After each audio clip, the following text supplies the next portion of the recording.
Hello दोस्तों, स्वागत है आपका आज के हमारे नए क्लास में बीएससी सेकेंड सेमेस्टर में फिजिक्स का। आज का हमारा टॉपिक होगा जीरोथ लॉ ऑफ थर्मोडायनेमिक्स। तो जो बच्चे यहाँ पर नए जुड़े हैं उन्हें हम बता देते हैं, इससे पहले फिजिक्स के कई क्लासेस हो चुके हैं, उसमें हमने आपको थर्मोडायनेमिक्स के बारे में सबसे पहले बताया क्या होता है।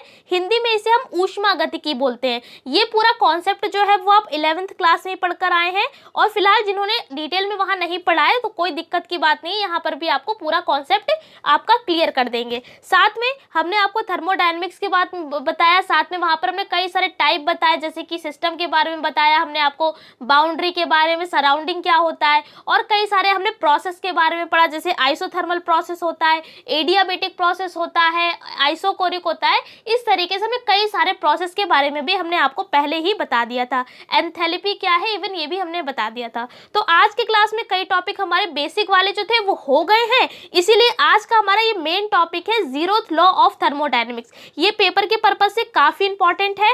एग्जाम में अगर आपके मल्टीपल चॉइस हो या डिस्क्रिप्टिव हो, दोनों के लिए ही ये जो आज का टॉपिक है ये बहुत इंपॉर्टेंट है, इससे आपका एक क्वेश्चन जरूर बनेगा। अब ये है क्या जीरोथ लॉ ऑफ थर्मोडायनेमिक्स। देखिए थर्मोडायनेमिक्स इसका मतलब हमने आपको हिंदी में बता दिया, ऊष्मागतिकी। ठीक है, अब बात आती है जीरोथ लॉ। लॉ का मतलब होता है नियम। अब जीरोथ का मतलब क्या है? जीरो का मतलब क्या है? शून्य। यानी कि यहाँ पर आपको ऊष्मागतिकी के नियम का मतलब शून्य नियम आप यहाँ पर पढ़ेंगे। क्या नियम होता है? अगर हम आपको ये देखिए, कुछ हमने यहाँ पर एक डायग्राम फिगर बना रखा है। अगर हम आपको एक बेसिक सी लाइन बताएं कि शून्य नियम क्या है, तो शून्य नियम केवल आपको एक लाइन में बताना चाहे तो आपको ऐसे बता सकते हैं कि ऊष्मा जो है वो हमेशा, ऊष्मा आप कह सकते हैं या ऊर्जा कह सकते हैं, वो हमेशा ज्यादा वाले भाग से कम वाले भाग की ओर ट्रेवल करती है, मतलब कि जाती है। बस यही हमारा जीरोथ लॉ ऑफ थर्मोडायनेमिक्स है। तो इसी को हम समझेंगे। एक लाइन में तो हमने आपको बता दिया, लेकिन ये कैसे काम करेगा, पूरा लॉ क्या है, इसको बताते हैं। ठीक है, बस आपको ये याद रखना है कि जीरोथ लॉ में जो ऊष्मा है वो हमेशा ज्यादा वाले भाग से कम वाले भाग की ओर ट्रेवल करती है। जैसे कि हम आपको एग्जाम्पल बताएं, तो अगर आपके घर में कोई, मान लिया आप टंकी है, ठीक है, तो पानी की टंकी है, अगर उसमें ज्यादा पानी है, वो फुल भरी हुई है, और एक टंकी और है, अगर हम उसको कनेक्ट कर दें तो जाहिर सी बात है जो ज्यादा टंकी में पानी है वहां से जो पानी है वो कहाँ जाएगा? कम टंकी की पानी में जाएगा। तो यानी कि वो, और हाँ ये भी याद रखिए, ये तब तक जाता रहेगा जब तक दोनों का जो वैल्यू है वो बराबर नहीं आ। जैसे कि अगर हम टंकी की ही बात करें तो दोनों का पानी जो है वो मतलब ज्यादा वाले से कम वाले की ओर तब तक जाता रहेगा पानी, जब तक दोनों का पानी एक जैसा मतलब इक्वल ना हो जाए। तो यही जीरोथ लॉ ऑफ थर्मोडायनेमिक्स है।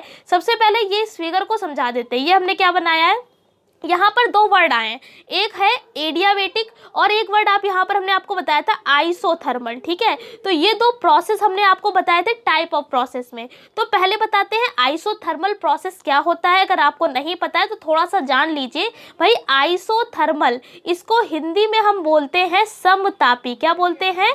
समतापी। यानी कि ऐसी कंडीशन होगी जहां पर जब ताप कांस्टेंट होता है, ताप मीन्स टू टेम्परेचर, जब टेम्परेचर कांस्टेंट होता है तो उसे हम उस प्रोसेस को कहते हैं आइसोथर्मल, या हिंदी में समतापी कहते हैं। ठीक है, यानी कि टेम्परेचर क्या होगा? कांस्टेंट होगा। अब इसी तरीके से अगर हम बात करें एडियाबेटिक की, जिसे हिंदी में रुद्धोष्म बोलते हैं, क्या बोलते हैं? रुद्धोष्म प्रक्रम। तो एडियाबेटिक प्रोसेस में क्या होता है कि हीट का कोई भी चेंज नहीं होता है। हमने आपको एग्जाम्पल भी बताया था कि जैसे कि जो बर्फ के बॉक्सेस होते हैं उनमें बर्फ जब रखी जाती है तो बर्फ वो जल्दी पिघलती नहीं है, यानी कि ना ही उस बर्फ, जो बर्फ की हीट होती है, ना वो बाहर जाती है ना बाहर की हीट अंदर आती है। तो इस तरीके से तो वहां पर एडियाबेटिक प्रोसेस फॉलो हो रहा होता है। तो समझ में आया एडियाबेटिक क्या है और आइसोथर्मल क्या है। तो इसी तरीके से हमने एक यहाँ पर फिगर बनाया है। इसमें क्या है, यहाँ पर एक P है, एक Q है, एक R है। ये तीन बॉक्सेस आप कह लीजिए या वॉल कह लीजिए, जो भी है मतलब। तो फिर हमने देखिए इसमें क्या किया है,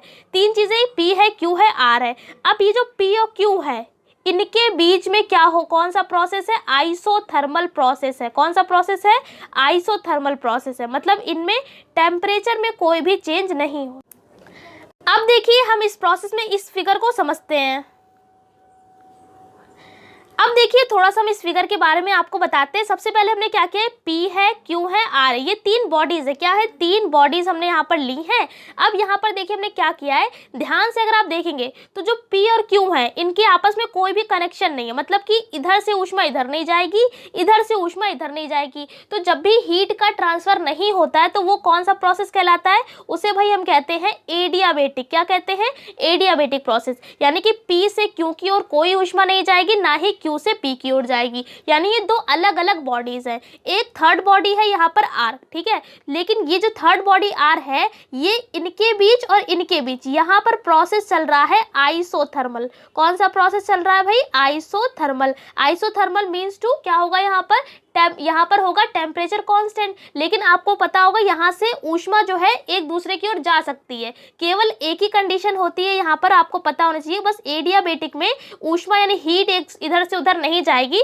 लेकिन आइसोथर्मल है तो उसमें केवल टेम्परेचर कांस्टेंट रहेगा, तो दोनों आपस में हीट का तो चेंज होता ही रहेगा। तो समझ में आपको आया किस तरीके से कि इनके बीच आपस में कोई भी हीट का चेंज नहीं हो रहा है, लेकिन ये आपस में कनेक्टेड है और ये भी आपस में कनेक्टेड है। तो ऑब्वियसली ये भी तो आपस में कनेक्टेड ही होंगे। जैसे कि अगर हम आपको फॉर एग्जांपल बताएं कि आपका, जैसे कि हम कोई मित्र, जैसे कि आप ये हैं, ठीक है, मान लेते हैं ए आप हैं, ठीक है, उसके बाद आपका कोई मित्र है, फ्रेंड है, उसको हम बी मान लेते हैं। अब आपका एक और फ्रेंड है सी, ठीक है। तो अब यहाँ पर एक कंडीशन हम आपको बता रहे हैं, जब आप बी के फ्रेंड हैं और आप सी के भी फ्रेंड हैं तो ये पॉसिबिलिटी है कि ये जो बी वाला बंदा है वो सी वाले बंदे को जानता ही होगा। भले उससे ज़्यादा बातचीत नहीं होती है लेकिन हाँ जानता तो होगा ही। तो यही प्रोसेस यहाँ पर भी लगाया गया है कि पी और क्यू के बीच में डायरेक्टली कोई भी कनेक्शन नहीं है, ना ही क्यू की हीट P के पास आ रही है और ना ही P की हीट Q के पास जा रही है। लेकिन अगर आप इसमें देखेंगे तो P और R आपस में कनेक्टेड है, यानी इनके बीच आइसोथर्मल प्रोसेस हो रहा है और साथ में यहाँ पर Q और R कनेक्टेड है, यानी इनके बीच भी आइसोथर्मल है, ठीक है। लेकिन ये Q और P आपस में दोनों, इनका कोई कनेक्शन नहीं, लेकिन ये क्या होगा, इसकी वजह से ये भी आपस में क्या होंगे, कनेक्टेड ही होंगे। तो आप ऐसा इस तरीके से इसे याद रख सकते हैं। यहाँ पर हमने ये लिखी हुई, ये जो वॉल है ये वाली, ये जो इनको कनेक्ट करा रही है, इस वॉल को हमने नाम दिया है कंडक्टिंग वॉल। कंडक्टिंग वॉल का मतलब यहाँ पर होता है, कंडक्टिंग का मतलब होता है चालक। चालक का मतलब है कि यहाँ से इधर ऊष्मा जा सकती है, इधर से इधर ऊष्मा जा सकती है, यहाँ से इधर ऊष्मा जाएगी, इधर से इधर ऊष्मा जाएगी। तो समझ में आया, ये कंडक्टिव वॉल है। साथ में ये जो वाला ये सारा एरिया है, ये सारा एरिया जो है वो एडियाबेटिक वॉल है, यानी कि इधर से ऊष्मा और इधर से ऊष्मा नहीं ट्रांसफर करेगी। तो इस फिगर को हमने काफ़ी डिटेल में समझा दिया है। अब जो समझाया है सेम हम ऐसा ही लिखेंगे।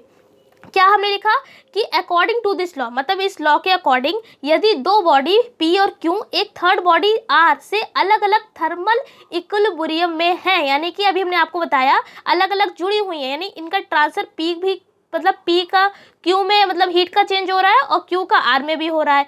तो क्या कहा है, तो P और Q भी आपस में क्या लिखा है, थर्मल इक्विलिब्रियम में होंगे। वही बात लिखी है जो हमने आपको बताई। जैसे ये था P, ये है Q और ये है R। जब P और R कनेक्टेड है, Q और R कनेक्टेड है, तो ये पॉसिबिलिटी है कि P और Q डायरेक्टली तो नहीं लेकिन इनडायरेक्टली कनेक्टेड होंगे, आपस में जानते ही होंगे। अब आगे हमने क्या लिखा है कि किसी बॉडी के ठंडेपन या गर्माहट की माप को टेम्परेचर कहते हैं। ये लाइन याद रखिएगा कि टेम्परेचर के बारे में जब बात आती है तो कोई बॉडी कितनी ज़्यादा ठंडी है, कोल्ड है, कितनी ज़्यादा गर्म है यानी हीट है, तो उसको ही हम क्या कहते हैं, टेम्परेचर कहते हैं। उसके बाद लिखा हुआ है कि माना P और Q दो बॉडी अगर हम संपर्क में पास पास रखते हैं तब ऊष्मा यानी हीट अधिक टेम्परेचर वाली बॉडी से कम टेम्परेचर वाली बॉडी की ओर ट्रैवल करती है, जब और तब तक करती रहती है जब तक दोनों बॉडीज़ के टेम्परेचर सेम नहीं हो जाते। ये बात अभी हमने क्लास के स्टार्टिंग में ही बताई थी कि क्या होगा, जब ज़्यादा जिधर हीट होगी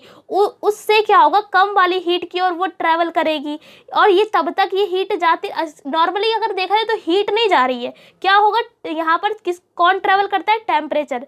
टेम्परेचर का चेंज होता है, हीट उतनी ही रहती है। बस हमने आपको ये लाइन पता होगी कि ऊर्जा ना तो नष्ट होती है और ना ही वो खर्च होती है, बस उसे एक रूप से दूसरे रूप में बदला जा सकता है। ये तो लाइन पढ़ी होगी आपने। तो यानी हीट का कोई भी चेंज नहीं हो रहा है, लेकिन जो टेम्परेचर है वो क्या होता है, ज़्यादा वाले भाग से कम वाले भाग की ओर चला जाता है, और ऐसा तब तक होता रहता है जब तक दोनों का मान बराबर नहीं आ जाता। तो ये लाइन देखिए सेम वही लिखी है। फिर आगे क्या लिखा कि अब जो ये स्टेट है पी और क्यू के बीच, उसी को हम थर्मल इक्विलिब्रियम कहते हैं।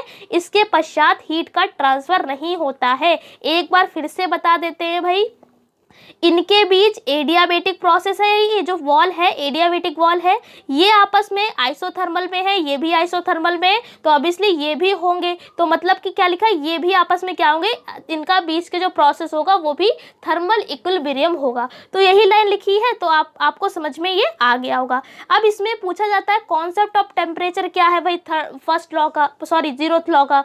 तो ये देखिए लिखा है कि किसी बॉडी का टेम्परेचर वह फिजिकल प्रॉपर्टी है जिससे यह ज्ञात होता है कि बॉडी अन्य बॉडीज के साथ थर्मल इक्विलिब्रियम में है या नहीं। यानी ये बता देता है कि कोई बॉडी ऐसी है जो दूसरी वो थर्मल इक्विलिब्रियम में होगी या नहीं होगी। तो समझ में आ गया कॉन्सेप्ट ऑफ टेम्परेचर भी क्या है। तो आई होप ये क्लास आपके लिए काफ़ी हेल्पफुल रही होगी, काफ़ी डिटेल में हमने इस पर बता दिया है आपको। अब आपको जीरोथ लॉ ऑफ थर्मोडायनेमिक्स के लिए कोई और वीडियो देखने की जरूरत नहीं पड़ेगी। साथ में बता भी दिया है, अगर डिस्क्रिप्टिव पेपर हो या आपका मल्टीपल चॉइस हो, दोनों के लिए ही ये टॉपिक काफ़ी इंपॉर्टेंट है और आपको याद भी हो गया होगा। बस आपको ये वाली लाइन याद रखनी है कि हमेशा जो ऊर्जा आप कह सकते हैं उसको हीट कह सकते हैं, या आप कह सकते हैं ऊष्मा या जो वर्क, ये सारी चीज़ें एक दूसरे की इक्वल होती हैं। ये हमेशा जैसे मान लेते हैं ऊर्जा जो है वो हमेशा ज़्यादा वाले भाग से कम वाले भाग की ओर जाएगी, और ऐसा कब तक होता रहेगा, जब तक दोनों का मान बराबर नहीं हो जाता। बस यही क्या है, जीरोथ लॉ ऑफ थर्मोडायनेमिक्स है। अगले क्लास में जब हम मिलेंगे तब हम आपको इसका फर्स्ट लॉ बता देंगे क्या है। तो इस क्लास में इतनी रखते हैं, अगले क्लास से फर्स्ट लॉ के साथ मिलेंगे। और हाँ, अगर वीडियो पसंद आई तो लाइक जरूर करिएगा। कोई अगर डाउट है तो आप कमेंट में पूछ सकते हैं, और इसके साथ में पीडीएफ के बारे में बता देते हैं। पीडीएफ आपको टेलीग्राम पर मिल जाएगी, तो अगर आपने अभी तक ज्वाइन नहीं किया है तो वहाँ सर्च कर लीजिएगा जाकर, डेप्थ स्टडी चैनल आपको मिल जाएगा। और डेली आपको ये क्लासेस जो है शाम को 3 बजे दोपहर के 3 बजे मिलती हैं। तो अगर आप रेगुलर देखना चाहते हैं, अलग से प्लेलिस्ट भी बनी हुई है, सब कुछ अवेलेबल है। बीएससी सेकेंड सेमेस्टर के मैथ के भी क्लासेस आते हैं, फिजिक्स के भी आते हैं, केमिस्ट्री के भी आते हैं। पूरा शेड्यूल यहाँ पर बना हुआ है। टेलीग्राम पर आपको इसका टाइम टेबल भी मिल जाएगा। तो जो बच्चे नए हैं उनके लिए भी हमने बता दिया है, और ज़्यादा से ज़्यादा हो सके तो जो बच्चे कहीं नहीं पढ़ रहे हैं उनके तक वीडियो शेयर करिए। तो इस क्लास में इतने रखते हैं, अगले क्लास में मिलेंगे एक नए टॉपिक के संग। तब तक के लिए जय हिंद, जय भारत।